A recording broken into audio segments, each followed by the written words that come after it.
सुनो सनामा पाठ पढ़ामा, आओ बच्चों आओ बच्चों, सुनो सनामा पाठ पढ़ामा। तो सुन के हुंदा पूरा याद सैंस पंजाबी अते हिसाब, ओ लगे अंग्रेजी भी प्यारी, हिंदी समाज क पढ़ लो सारी, चंगियां गल्लां गीत भी गावा, सुनो सनामा पाठ पढ़ावा, सुनो सनामा पाठ पढ़ावा। दुआबा रेडियो।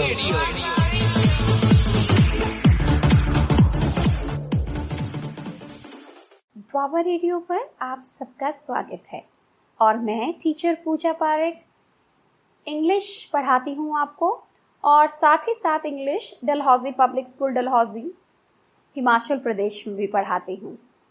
लॉकडाउन के कारण हम सब अपने अपने घरों में हैं, स्पेशली स्टूडेंट्स, टीचर्स, और मैं भी इस समय जयपुर से आपकी क्लास ले रही हूँ। बच्चों, टेंसेस यानी काल, और मैं बहुत कोशिश करती हूँ कि बहुत अच्छे से पढ़ाऊँ, और मैं चाहती हूँ कि आप अपना रिस्पॉन्स दें, आप ये बताएं कि आपको समझ में आता है, नहीं आता है, कौन से टॉपिक्स हैं जिन्हें आप दोबारा पढ़ना चाहते हैं। तो प्लीज़ आप हमें दुआबा रेडियो के मेल पे, जो कि है duabaaradio@gmail.com, पर अपने सुझाव दें, अपनी वॉइस रिकॉर्ड करके भेजें, जिसमें हमें पता चल सके, जिससे हमें पता चल सके कि हमारे बच्चे और क्या पढ़ना चाहते हैं। तो अभी जो टेंसेस हैं इनमें हमने ऑलमोस्ट 5 सब टाइप जो टेंस की है वो कर ली हैं, और हम कंटिन्यूअस लेके चल रहे हैं इस टाइम। कंटिन्यूअस माने जो लगातार चल रहा है, या चल रहा था, या चल रहा होगा। ऐसी इवेंट्स या ऐसी एक्शन जो इस तरीके से होते हैं, उन्हें हम इस कंटिन्यूअस सीरीज में लेके आते हैं, ठीक है। और हमने प्रेजेंट कंटिन्यूअस के रूल करे थे, एक बार फिर मैं रिवाइज कर देती हूँ। इसमें हम सब्जेक्ट प्लस ऑक्सिलरी वर्ब आते हैं, इसमें इज, एम, आर प्लस, क्योंकि आईएनजी है, मैंने बोला तीनों टेंसेस में ये कॉमन रहेगा, main form of verb same आएगी, that will be V1 plus ING। फिर हमने पास्ट कंटिन्यूअस की बात की थी, और पास्ट कंटिन्यूअस में जो रूल है वो कहता है कि सब्जेक्ट के साथ was या फिर वर, यानी दोनों नहीं, या तो was आएगा या वर आएगा, प्लस सेम, मतलब कि सेम वही मैंने बताया जितने कंटिन्यूअस है उनमें ING आता है। तो यहाँ पे हो जाता है मेरे बच्चों, first form of the verb के साथ हम ING लगा देते हैं। He was sleeping, they were dancing, ये इसके एग्जाम्पल हैं। और अब हम फटाफट फ्यूचर कंटिन्यूअस टेंस पर आ जाते हैं। सबसे पहले हमें आइडेंटिफिकेशन ज़रूरी है कि फ्यूचर कंटिन्यूअस टेंस होता क्या है, इसका सेंटेंस स्ट्रक्चर होता क्या है। तो इस सेंटेंस में बच्चों सब्जेक्ट, फिर से बता रही हूँ, डूअर ऑफ द एक्शन, जो कार्य कर रहा है या जिसके बारे में सेंटेंस है। जब भी सब्जेक्ट के साथ विल बी आए या फिर शेल बी आए, SHALLB, विल बी आए या फिर शेल बी आए, और फर्स्ट फॉर्म वही V1 प्लस ING, यानी स्ट्रक्चर कहता है subject plus will be, shall be plus V1 plus ING। अगर इस तरीके का अरेंजमेंट हमें देखने को मिलता है, तो वो टेंस होता है बच्चों, वो टेंस क्या होता है? वो टेंस होता है फ्यूचर कंटिन्यूअस टेंस। चलिए इसका हम एग्जाम्पल देख लेते हैं। I shall be jumping. I shall be jumping. मैं जंप कर रहा हूँगा। We will be jumping. You will be jumping. He will be jumping. she will be jumping, they will be jumping।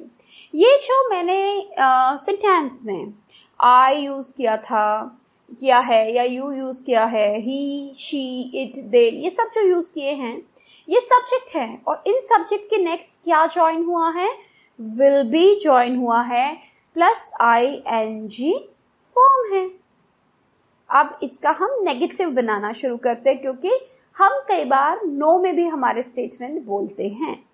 जैसे I will not be jumping, you will not be jumping, she will not be jumping। बेटा यहाँ ध्यान देने लायक बात ये है कि पहले जब हम नेगेटिव बनाते थे उसमें भी हम ऑक्सिलरी के बाद नॉट लिखते थे, लेकिन यहाँ पे जो हमने नॉट लिखना है वो हमने विल बी नॉट नहीं लिखना, वो लिखना है विल नॉट बी, यानी नॉट जो है वो विल और बी के बीच में आ रहा है। सेम शेल में it will be shall not be, shall not be. देखिए एग्जाम्पल मैंने फिर से वही बोलती हूँ, एक example, I will not be going to school in the morning.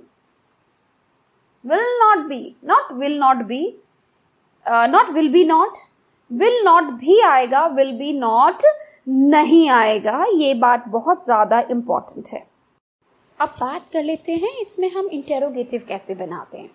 तो जब बच्चे मैंने बताया था इंटेरोगेटिव हमने किसी भी टेंस में बनाना होता है तो हम जस्ट पोजीशन चेंज करते हैं। हम ऑक्सिलरी जो वर्ब होता है, अगर वहाँ ऑक्सिलरी वर्ब यूज़ हो रहा है, मैं ये बात नहीं कर रही अभी कि हमने यहाँ क्वेश्चन वर्ड यूज़ किया है, व्हाट, हुम, वेयर, बट मैं बात कर रही हूँ अगर हमारे सेंटेंस में को हमने एक नॉर्मल ऑक्सिलरी वर्ब की मदद से अगर हमें उसको इंटेरोगेटिव बनाना है, किस सेंटेंस को, फ्यूचर कंटिन्यूअस टेंस को, तो उस केस में मैं ये जो ऑक्सिलरी है इसको आगे लेके आऊँगी। अर्लियर जितने ऑक्सिलरी हमने पढ़े उन सब में हमने क्या देखा, हमने देखा कि हम पूरा ऑक्सिलरी ले आते थे क्योंकि वो एक होता था। जैसे इज एम आर है या तो इजी होगा तो इसको ले आए, ठीक है, अगर वॉज वर है तो वॉज को ले आए या वर को ले आए। लेकिन यहाँ पे जो ऑक्सिलरी वर्ब यूज हो रहे हैं वो कौन से यूज हो रहे हैं, वो यूज हो रहे हैं विल बी और शेल बी, यानी दो वर्ड है, दो सिलेबल। तो यहाँ पे हम विल बी पूरे को ना ले जाके खाली विल को लेके आएंगे और जो बी है वो अपनी पोजीशन पे ही रहेगा। यानी सेंटेंस में जो पोजीशन चेंज हो रही है वो किसकी चेंज हो रही है, विल की चेंज हो रही है, इसके साथ या शेल की चेंज हो रही है, पर इनके साथ यूज होने वाले बी की पोजीशन नहीं चेंज हो रही है। एग्जाम्पल देख लेते हैं बच्चों। I will be going to office, I will be going to office। इसको अब हम चेंज करते हैं इंटेरोगेटिव में। उससे पहले इंटेरोगेटिव से पहले चलिए नेगेटिव में करते हैं, वही चीज नॉट लगाएंगे। I will not be going to office and interrogative will be will I be going to office। अगर आपके यहाँ पे क्वेश्चन वर्ड भी आते हैं तो वो क्वेश्चन वर्ड जो है यानी WH वर्ड, यानी what, whom, where, when, ये जो वर्ड्स हैं ये आपके जो ऑक्सिलरी वर्ब है इसके पहले लग जाएंगे। सिंपल रूल है बच्चे, आपको एक बार लिखना है, प्रैक्टिस करना है, रिवाइज करना है। रूल्स बहुत ज्यादा इजी हैं याद करने। जिस चीज में हमें प्रॉब्लम होती है वो होता है इनका यूसेज, और यूसेज याद रखने के लिए हमें बहुत ज़्यादा प्रैक्टिस की ज़रूरत होती है, समझ की ज़रूरत होती है। और क्यों यूसेज करना है, ताकि हमें इनका एप्रोप्रिएट यूज पता चल सके।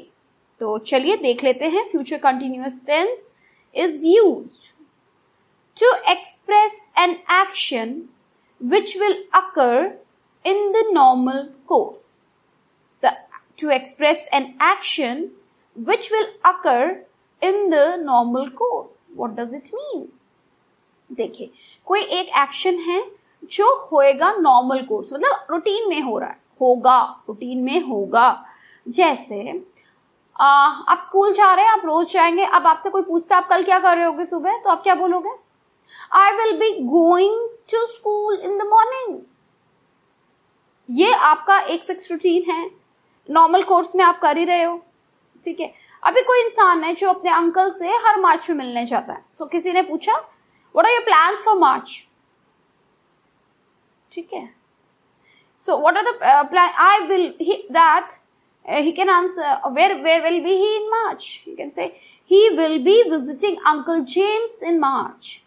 वो मार्च में अंकल जेम्स से मिल रहा होगा। इसके बाद जो सेकंड यूज है वो मैं बता देती हूं। To express an action that will be in progress at a given time in future. Progress, देखो फ्यूचर में कोई घटना होनी है, लेकिन वो घटना किसी फिक्स टाइम पे हो रही है। फ्यूचर में मैं ये बात करूं कि ये काम इस टाइम पे हो रहा होगा, एट अ फिक्स टाइम। मैं ये मानती हूं कि कल इस समय या परसों इस समय या 15 दिन बाद इस समय ये हो रहा होगा। तो ऐसी इवेंट्स की जब बात करनी है तब भी मैंने फ्यूचर कंटिन्यूअस टेंस ही यूज करना है। जैसे eight this time tomorrow we will be revising for the test. कल इस समय पे, ठीक है, किस समय पे? जिस समय पे हम बात कर रहे हैं, मतलब आज जिस समय पे बात कर रहे हैं, कल उस समय पे हम क्या कर रहे होंगे? हम रिवाइज कर रहे होंगे। किसके लिए? टेस्ट के लिए। चलिए फिर से समझते हैं। At this time tomorrow we will be revising for our test. I think this is clear. In the negative, the future continuous tense merely states that a certain action will not take place owing to some valid reason. देखिए, जब negative की बात करें तो negative में वो merely state करता है, merely बताता है। कौन बताता है? Future continuous tense. या क्या बताता है कि एक जो सर्टेन एक्शन है वो नहीं हो रहा होगा। क्यों? किसी वैलिड रीजन के साथ। इसको फिर से समझें। अगर कोई ऐसा एक्शन है जो आप समझते हैं कि वो इस समय पे, फ्यूचर में, आने वाले समय में नहीं हो रहा होगा, तो उस चीज को भी हमने किससे बताना है? हमने उसे बताना है फ्यूचर कंटिन्यूअस टेंस, राइट। जैसे एग्जाम्पल तो बहुत जरूरी है देना। चलिए, he will not be reaching the concert because he has missed the train. Concert कोई प्रोग्राम हो सकता है जहां लार्ज गैदरिंग होती है, म्यूजिकल कॉन्सर्ट वगैरह में आप जाते ही रहते हैं, मुझे पता है बच्चों को बहुत शौक है। तो अब वो क्या बोल रहा है? he will not be reaching the concert. वो कॉन्सर्ट नहीं पहुंच रहा होगा क्योंकि he has missed the train. वो नहीं पहुंच रहा होगा बिकॉज उसने क्या मिस कर दी? ट्रेन मिस कर दी। अब इंटेरोगेटिव सेंटेंसेस जो हम फ्यूचर कंटिन्यूअस से बनाते हैं, ये क्या करते हैं? ये एक्सप्रेस करते हैं पोलाइट क्वेश्चन। मतलब देखिए, नॉर्मली हमने बात की थी कि जब भी इंटेरोगेटिव होता है वहां इन्वेस्टिगेशन होती है, वहां पे इंटेरोगेट होता है, सवाल पूछे जाते कोई बात जानने के लिए। लेकिन जो ये हमारा फ्यूचर कंटिन्यूअस टेंस होता है, ये कभी भी इंक्वायरी के लिए नहीं होता है। सॉरी, ये कभी भी आपके इंक्वायरी तो होती है, आई एम सॉरी, बट ये क्या होता है? आपको रिक्वेस्ट या इनविटेशन के लिए नहीं होता है। रिक्वेस्ट या इनविटेशन के लिए नहीं होता है। इंटेरोगेशन के लिए फॉर श्योर होता है क्योंकि इंटेरोगेटिव है। Like will you be visiting her tomorrow? क्या आप कल उनसे मिल रहे होंगे? ठीक है, तो यहां क्वेश्चन तो है, लेकिन यहां आप किसी को ये नहीं कह रहे कि आपको मिलना है, या आप किसी से रिक्वेस्ट नहीं कर रहे। It's a polite question. बड़े आराम से, प्यार से जब आप किसी से क्वेश्चन पूछ रहे हैं तब आप वहां पे क्या यूज करेंगे? फ्यूचर कंटिन्यूअस टेंस यूज करेंगे। अब देखिए कुछ मैं आपको एक आधी एग्जाम्पल देना चाहती हूँ, एक आधी एक्सरसाइज देना चाहती हूँ इसके लिए, ताकि आपको क्लियर हो। क्वेश्चन आपसे इस तरीके से पूछा जा सकता है, using the given words make meaningful sentences in future continuous tense. देखिए बेटा, बोर्ड्स में या 10th के बोर्ड में आपको आ जाता है rearrange the words to form the meaningful sentences, ठीक है। इन द सेम वे जब आप ये करते हैं, मीनिंगफुल सेंटेंसेस क्या होता है, आपको कुछ वर्ड्स दे दिए जाते हैं और आपको उनको अरेंज करना होता है, यही होता है। अब मैंने जो क्वेश्चन आपको पूछा है या मैंने जो क्वेश्चन आपको दिया है उसमें आपको रीअरेंज तो करना ही है, उसमें आपको ये ध्यान में रखना है कि रीअरेंज करते हुए आपको वहां पे फ्यूचर कंटिन्यूअस टेंस के वर्ब नहीं दिए गए होंगे, आपको वहां वो ऐड करने हैं। समझ में आया? यानी आपको क्या करना है, आपको वर्ड्स को यूज करना है क्या करने के लिए, मीनिंगफुल सेंटेंसेस बनाने के लिए, और वो सेंटेंस किस में होने चाहिए, फ्यूचर कंटिन्यूअस टेंस में होने चाहिए। चलिए देख लेते हैं। फर्स्ट वर्ड्स प्लीज लिख लेंगे तो बहुत अच्छा रहेगा बेटा। हमेशा नोटबुक साथ में रखें, स्टूडेंट्स बिना नोटबुक के अच्छे नहीं लगते हैं, सो नोटबुक और पेन हमेशा साथ में रखें। चलिए देख लेते हैं। शी के बाद गैप दीजिए, जो नेक्स्ट वर्ड दिया है सीरीज में वो है wash dishes. She wash dishes after dinner.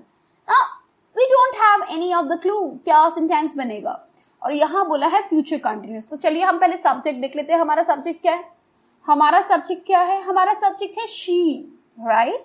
और उसके बाद क्या है, वर्ब क्या है, वॉश डिशेस। तो वॉश तो हो गया वॉशिंग, आईएनजी लग रहा है। अब इसके पहले क्या आता था हमारा, विल बी या शैल बी। तो क्या बन जाएगा हमारा sentence, she will be washing dishes after dinner. Dishes होती है प्लेट्स, खाने में खाना खाते हैं, ठीक है। तो क्या मतलब हो गया, she will be washing dishes after dinner. एक और देखते हैं, you wait for me. You wait एक वर्ड है, उसमें स्लैश है, write down second one. You wait for me at the weekend. अब इसका हमें एक मीनिंगफुल सेंटेंस बनाना है। सेंटेंस की बिगिनिंग में हम क्या लगाते हैं मेरे बच्चों, क्योंकि एक तो क्वेश्चन का हमें कहीं आइडिया नहीं है, हमें नहीं बोला क्वेश्चन बनाना है, क्वेश्चन वर्ड भी नहीं है, तो क्वेश्चन वर्ड वाला तो आएगा नहीं। इसमें जो सेंटेंस स्ट्रक्चर है, क्वेश्चन वर्ड वाले में हम ऑक्सिलरी वर्ब पहले लाते थे, लेकिन यहाँ ये नॉर्मल है। तो क्या आएगा यहाँ पे, देखिए सबसे पहले हम यहाँ पे लेके आएंगे subject, you wait for me at the weekend, ये था ना। So will be writing the first, और यहाँ पे हाँ, तो हो जाएगा हमारा you will be waiting for me at the weekend. अब इसी को मैं एक तरीके से और चेंज करती हूं। अगर आपको पेपर के अंदर या कहीं में ऐसे दिया हो, यू वेट फिर फॉर मी लिखा हो, फिर स्लैश एट द वीकेंड और क्वेश्चन मार्क आ जाए, यानी अब ये क्या इंडिकेट कर रहा है कि जो मेरा सेंटेंस बनाना है, दो कंडीशंस फुलफिल होंगी वहां पे। एक, वो सेंटेंस फ्यूचर कंटिन्यूअस टेंस में होना चाहिए, दूसरा वो इंटेरोगेटिव सेंटेंस होना चाहिए। फ्यूचर कंटिन्यूअस दिमाग में आते ही विल बी और शैल बी पहले आएगा, तो हम यहाँ पे विल पहले लगा देंगे, उसके बाद सब्जेक्ट, और उसके बाद आईएनजी फॉर्म और रिमेनिंग सेंटेंस और question mark, very very important. तो मेरा सेंटेंस हो जाएगा, will you B waiting for me at the weekend. Will you be waiting for me at the weekend? Question mark. So ये बन गया हमारा interrogative sentence. बेटा आज मैंने काफी चीजें आपकी कवर करी है, एक एग्जाम्पल भी दी है, मुझे लगता है एक आधा एग्जाम्पल और दे दे तो बहुत अच्छा रहेगा। चलिए एक एग्जाम्पल और देखते हैं, ये भी मैं इंटेरोगेटिव में लेना चाहूंगी।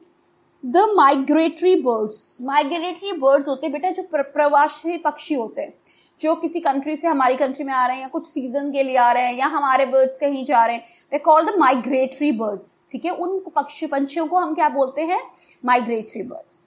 The migratory birds slash not visit slash the lake next year question mark, ये क्वेश्चन दिया है।